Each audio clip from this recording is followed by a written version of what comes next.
Halo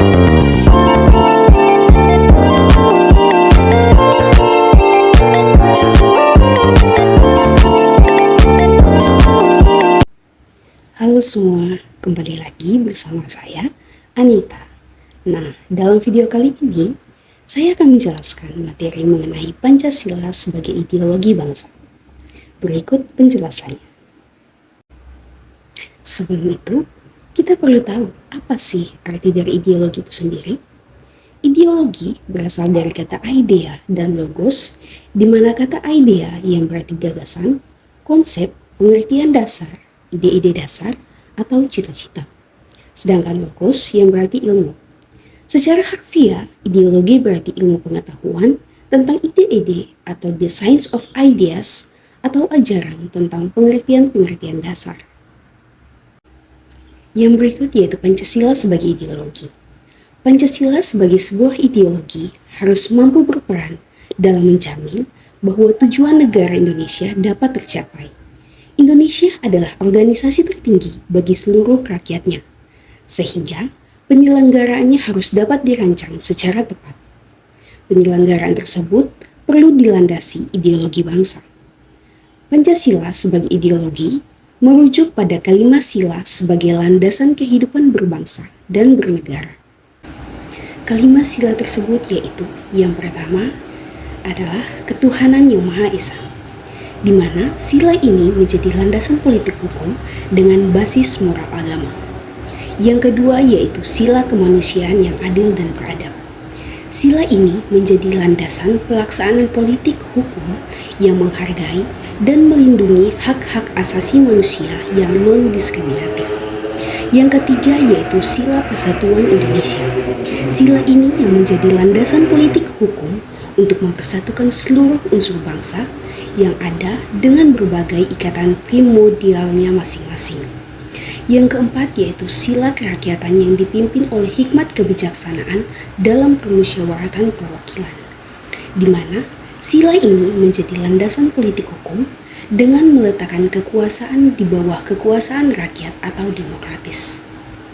Yang kelima yaitu sila keadilan sosial bagi seluruh rakyat Indonesia.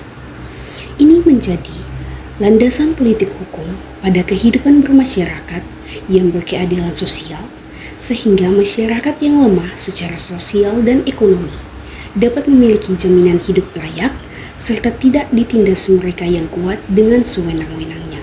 Yang berikut yaitu kajian dan wawasan filsafat. Jika merujuk pada kajian filsafat, kita dapat meminjam pendekatan yang ada dalam teori Aristoteles. Dapat dipahami bahwa dalam diri Pancasila terdapat adanya pengada atau realitas yang mengandung potensi, yakni berupa dasar kemungkinan atau dinamik. Dalam hal ini, potensi merujuk pada suatu kemampuan real yang dimiliki subjek Pancasila untuk dapat terus dinamis dan berubah. Ideologi Pancasila dengan segala dinamikanya sangat mungkin mengalami pembaruan terus-menerus. Pembaruan ini tidak selalu bersumber dari satu sisi atau dari dalam diri Pancasila. Pembaruan ini bisa disebabkan oleh pengatur dari luar seperti dinamika atau proses perubahan yang berlangsung dan bersentuhan dengan ideologi ini. Selanjutnya, terdapat 3 landasan filsafat yang memperkuat eksistensi Pancasila sebagai suatu ideologi, yaitu ada landasan ontologi, epistemologi, dan aksiologi yang pengertiannya telah dijelaskan dalam video yang sebelumnya. Yang pertama yaitu landasan ontologi. Kita tahu bahwa ontologi sebagai cabang filsafat membahas tentang hakikat dari berbagai hal secara umum. Sederhananya, ontologi ini membahas mengenai substansi dari sesuatu. Ontologi dilakukan guna melakukan analisis substansi dari sesuatu hal atau wujud tertentu.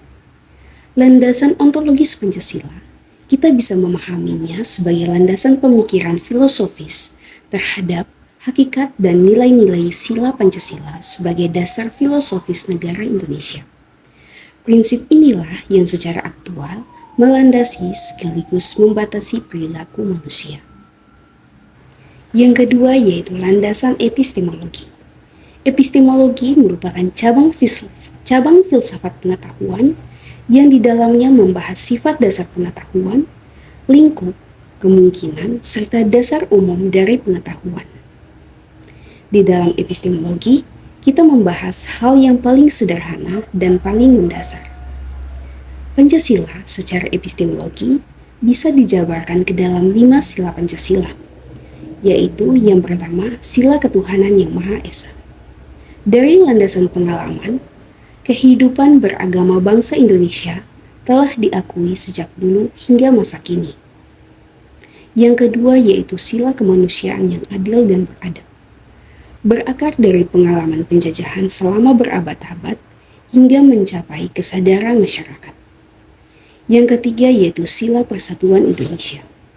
Berdasar pada kesadaran yang diperoleh dari pengalaman bahwa keterpecah belahan masa penjajahan kolonialisme Belanda dalam politik divide et impera melahirkan konflik antar masyarakat Indonesia. Yang keempat yaitu sila kerakyatan yang dipimpin oleh hikmat kebijaksanaan dalam permusyawaratan perwakilan. Bersumber dari budaya bangsa Indonesia yang secara turun-temurun telah mengenal proses pengambilan keputusan melalui semangat musyawarah mufakat. Dan yang terakhir yaitu sila keadilan sosial bagi seluruh rakyat Indonesia. Berakar dari prinsip-prinsip yang tercermin pada sikap gotong royong yang berkembang di antara masyarakat.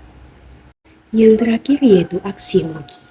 Aksiologi merupakan cabang filsafat yang mengkaji nilai-nilai dengan meletakkan permasalahan utamanya pada kemampuan teori bebas dari nilai.